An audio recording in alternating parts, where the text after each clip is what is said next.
आगे की कहानी। क्रूअल बिजनेसमैन और स्वीट लड़की। मुंबई लक्ष्मी विला का सबसे आलीशान कमरा, जो नॉर्मल कमरे के हिसाब से कुछ ज़्यादा ही बड़ा था। उस कमरे में अपना एक स्विमिंग पूल था और उसके साइड में बड़ी खूबसूरत बालकनी, जो कि फूलों से सजी हुई थी। उस बालकनी में बड़ा ही आलीशान सोफा पड़ा हुआ था, जिस पर उस कमरे का मालिक यानी कि रुद्र शेखावत सुबह अपनी कॉफ़ी एंजॉय करता था। इस कमरे में आने की इजाज़त किसी को नहीं थी। यहाँ रुद्र की कोई गर्लफ्रेंड भी नहीं आती थी। इस कमरे के अंदर सिर्फ शांति थी, तूफान से पहले की शांति, क्योंकि तूफान तो करने में बिजी था। रुद्र काफ़ी देर से पानी के अंदर था। आरती, ईशान की वाइफ, कब से बाहर उसका वेट कर रही थी। करीब 10 मिनट बाद रुद्र बाहर निकला।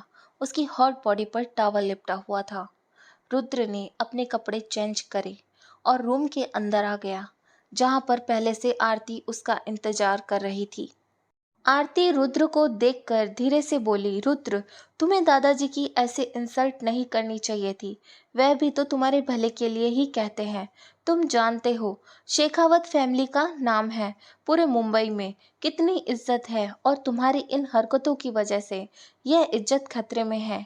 अपनी भाभी की बात पर रुद्र हंसते हुए बोला, वाह भाभी, ग्रेट, आप भी मॉम और दादाजी की तरह बात करने लगी। आपको लगता है मैं उस गंवार के आने से जरा भी बदलूंगा? उसके हर दुख की जिम्मेदार आप होंगी। उसको हर कदम पर दुख और बेइज्जती मिलेगी, और इन सब का जिम्मेदार कौन होगा? कौन? आप सब लोग। क्योंकि उसके आने पर ना तो मैं अपनी गर्लफ्रेंड को छोड़ूंगा और ना ही अपना कोई शौक। अगर आप अभी भी चाहती हैं मैं उस लड़की से शादी करूं, यह आपकी चॉइस है। रुद्र की बात आरती को डरने पर मजबूर कर रही थी। उसकी शादी को भी 1 साल हुआ था और पूरे परिवार की तरह उसने भी शेखावत परिवार के तौर तरीके अपना लिए थे। आरती रुद्र को देखकर धीरे से बोली, खाना लगा दिया है, खा लेना। मैं भी नहीं जानती दादाजी ने हमें कौन से कन्फ्यूजन में डाला है, लेकिन तुम्हें यह मानना पड़ेगा रुद्र। और वह लड़की, मैं उसके बारे में कुछ नहीं कह सकती, लेकिन दादाजी का फैसला ना मानकर तुम पूरे परिवार को दुख दोगे। इतना कहकर आरती चली गई थी और रुद्र जिम की तरफ चला गया था। वह अच्छे से जानता था उसकी पूरी रात आज जिम में गुजरने वाली थी। रुद्र का दिमाग खराब हो चुका था। उसके दिल में उस लड़की के लिए अजीब सी नफरत बैठ गई थी। इंदौर, एक छोटे से घर में एक लड़की अपने कमरे में बैठी हुई पढ़ रही थी। उसके सामने ही एक प्यारी सी लड़की बैठी हुई थी, जो शक्ल और सूरत में उसके जैसी ही थी, लेकिन उससे काफ़ी छोटी थी। छोटी लड़की, जिसका नाम गुड़िया था, धीरे से बोली, सिया, तुम क्या पढ़ती रहती हो? सिया, हमारी कहानी की नायिका। लंबी, पतली, गोरा रंग, भूरी आंखें, सुनहरे बाल, काफ़ी कम बोलती है, लेकिन जितना बोलती है सामने वाले को चुप कर देती है। सिया को पढ़ने लिखने का शौक है, लेकिन अपने पापा के चलते उसकी पढ़ाई छोड़नी पड़ी थी।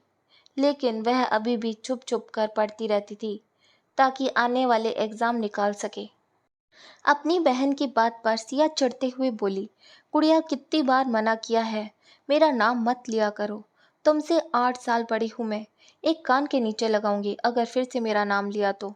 सिया की बात पर गुड़िया कुछ कहने ही वाली थी, तभी उनकी माँ कामना जल्दी से अंदर आते हुए बोली, कितनी बार मना करा मैंने, ये किताबें लेकर मत बैठा करो। तेरे पापा आने वाले हैं, अगर उन्होंने तुझे किताब लेकर पढ़ते हुए देखा तो तेरी जान ले लेंगे। इनको। अपनी माँ की बात पर सिया चिढ़ते हुए बोली, अच्छा, क्या करेंगे, मारेंगे ही ना?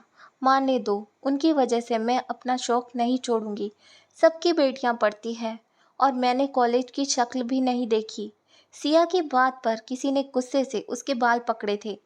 सिया की आंखें आंसुओं से भर गई थी। वह अच्छे से जानती थी यह और कोई नहीं, उसके टॉक्सिक डैड थे, जो बचपन से लेकर अब तक उन्हें सिर्फ टॉर्चर करते आए थे। सिया ने अपनी आंखें कसकर बंद कर ली थी। वह धीरे से बोली, पापा, मैंने बस अभी ही किताब उठाई थी, मैं बस।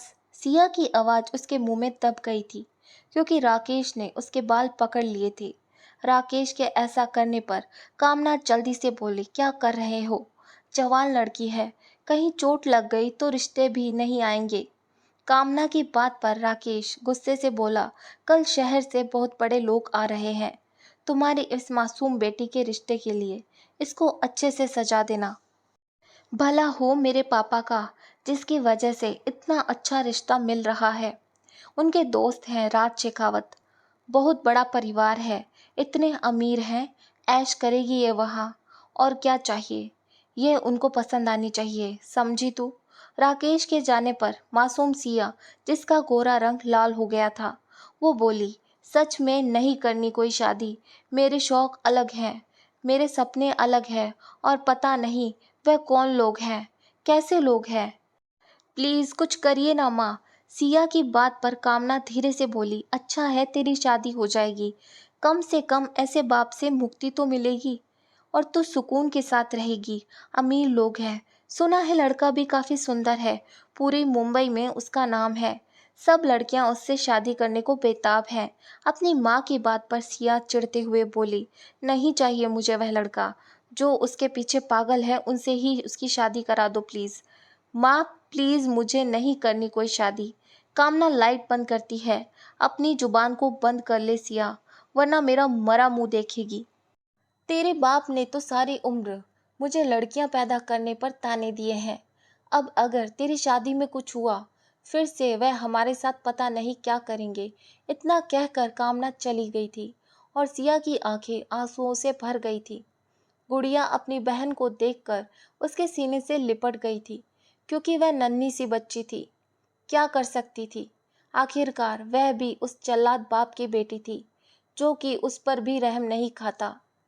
अगली सुबह न जाने कब रोते रोते सिया की आंख लग गई थी, और अगली सुबह कामना के चिल्लाने पर उसकी आंख खुली थी। कामना उसके सामने एक लाल जोड़ा रखते हुए बोली, तैयार हो जाओ, वह लोग आने वाले हैं, सुना है जहाज से आ रहे हैं, काफी अमीर लगते हैं। अच्छा है, तेरा ब्याह हो जाएगा, जल्दी से तैयार हो जा। इतना कहकर कामना चली गई थी। सिया कुछ कहना चाहती थी, लेकिन कामना ने साफ मना कर दिया था। अगर उसने कुछ भी कहा तो वह उसका मरा मुंह देखेगी। और कुछ देर बाद, न चाहते हुए भी, सिया ने वो लाल लहंगा पहन लिया था। उस लहंगे में सिया की खूबसूरती निखर कर आ रही थी। उसका गोरा रंग दहक रहा था, सुनहरे बालों का जोड़ा बनाया हुआ था, और चेहरे पर न के बराबर मेकअप। सर पर दुपट्टा रखे हुए सिया सच में प्यारी लग रही थी। सारी दुनिया जहाँ की हया इस वक्त उसके चेहरे पर आ गई थी। करीब 1 घंटे बाद इंदौर की गलियों में 3 रेंज रोवर रुकी थी। बच्चे गाड़ियों के आसपास जमा हो गए थे। चारों तरफ शोर गूंज गया था। हर कोई देखना चाहता था, आखिर इतने अमीर लोग किसके यहाँ आए हैं। सिया कमरे में बैठी एक टक दीवार को देख रही थी। उसको इस शादी में कोई खुशी नहीं थी। उसके टॉक्सिक बाप ने उसकी जिंदगी बर्बाद कर दी थी, और अब उसकी जिंदगी को किसी और के हाथों में सौंपने चला था। वही राकेश अपनी मूंछ को ताव देते हुए आसपास देख रहा था।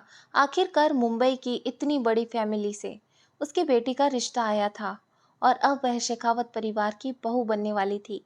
एक गाड़ी में रजत और वीना निकलते हैं, और उनके साथ ही फलक थी। दूसरी गाड़ी से आरती और ईशान बाहर आए थे, और तीसरी गाड़ी से शिव और मीना और उनके साथ राज शेखावत थे। सबको देखकर राकेश जल्दी से सबको अंदर ले जाते हुए बोला, अरे हमारे घर शेखावत परिवार आया है, इससे ज़्यादा खुशी की क्या बात हो सकती है। हमारे गरीब घर में आपका स्वागत है शेखावत साहब। राकेश की बात पर वीना मीना को देखते हुए बोली, सोच लीजिए भाभी, आप अच्छे से जानती हैं रुद्र को यह लोग कभी पसंद नहीं आएंगे। लड़की की बाप की आंखों में सिर्फ और सिर्फ लालच नजर आ रहा है। मेरी बात मानिए, एक बार पापा जी से बात करिए। वीना की बात पर मीना धीरे से बोली, वीना अब कुछ नहीं हो सकता, डैड का फैसला हमारे सर आंखों पर, अंदर चलो प्लीज। इतना कहकर सब लोग उस छोटे से घर में आ गए थे। कामना सबके आगे चाय नाश्ता रखते हुए बोली, आप लोगों को आने में कोई परेशानी तो नहीं हुई ना। राज जी राकेश को देखते हुए बोले, यह सब होता रहेगा राकेश, तुम पहले शेखावत की होने वाली बहू को बुलाओ। राज जी की बात पर राकेश जल्दी से बोला, अरे बिल्कुल शेखावत साहब, बिल्कुल। गुड़िया सिया को लेकर आओ।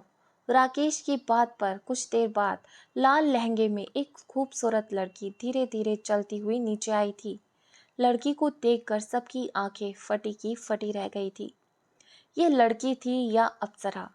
क्या सच में वह अपने सामने किसी लड़की को देख रहे थे? फलक जल्दी से बोली, मम्मी ये सच में इंसान है या परी है? फलक की बात से हर कोई सहमत था, क्योंकि सिया की खूबसूरती सच में किसी को भी दीवाना बनाने के लिए काफ़ी थी। राज जी राकेश को देखते हुए धीरे से बोले, मुझे नहीं लगता हमें किसी भी तरह की कोई भी बात करने की ज़रूरत है। अपनी बेटी से पूछो, क्या उसको यह रिश्ता मंजूर है, ताकि हम मंगनी की रस्म करें।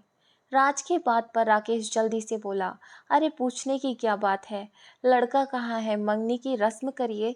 राकेश की बात पर राज जी सोचते हुए बोले, रुद्र शादी पर आएगा, अगले हफ्ते शादी है। इतना कहकर राज जी ने मीना को इशारा करा और मीना ने अपने बैग से एक बहुत महंगी रिंग निकाली थी, प्योर डायमंड, जो खास उनके परिवार के लिए ही था। सिया को उस रिंग से कोई मतलब नहीं था। उसके सपने आज उसकी आंखों में मारे जा रहे थे और वह बस दीवार को ताकी जा रही थी। मीना जी नाजुक सी सिया को देखकर ना जाने क्यों उनको सिया पर ढेरों प्यार आया था और उन्होंने बिना कुछ कहे वह रिंग सिया की नाजुक उंगलियों में पहना दी थी। राकेश खुश होते हुए बोला, अरे मिठाइयाँ खिलाओ भाई, आखिरकार बेटे की मंगनी हुई है। राकेश को देखकर सिया की आंखें भीग गई थी।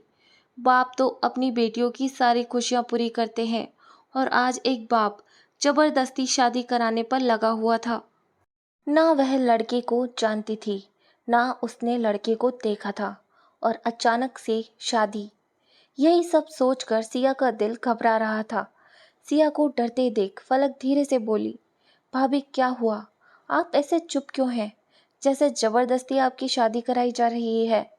फलक की बात पर सिया धीरे से बोली, नहीं ऐसा कुछ नहीं है, मैं बहुत खुश हूँ। सिया की बात पर बीना आरती को देखते हुए बोली, अरे खुश क्यों नहीं होगी, आखिरकार इतने बड़े घर में शादी होने जा रही है। वीना की बात पर आरती धीरे से बोली, मॉम रहने दीजिए, वह लड़की कितनी मासूम है, उसका चेहरा देखकर सिर्फ मासूमियत नजर आती है, लालच नहीं। सिया की मीठी सी आवाज पर शिव शेखावत बोले, रुद्र की शादी सिया से ही होगी और हमें सिया रुद्र के लिए मंजूर है। शिव की बातें सिया के दिल पर जाकर लगी थी। उसकी जिंदगी का फैसला कुछ ही मिनटों में हो गया था, या उसके सपने टूटकर चूर हो गए थे। क्या सच में हो जाएगी सिया की शादी रुद्र से? आखिरकार कैसा बिहेव करेगा रुद्र सिया के साथ? क्या सिया की मासूमियत पिघला पाएगी रुद्र के पत्थर दिल को? जानने के लिए सुनते रहिए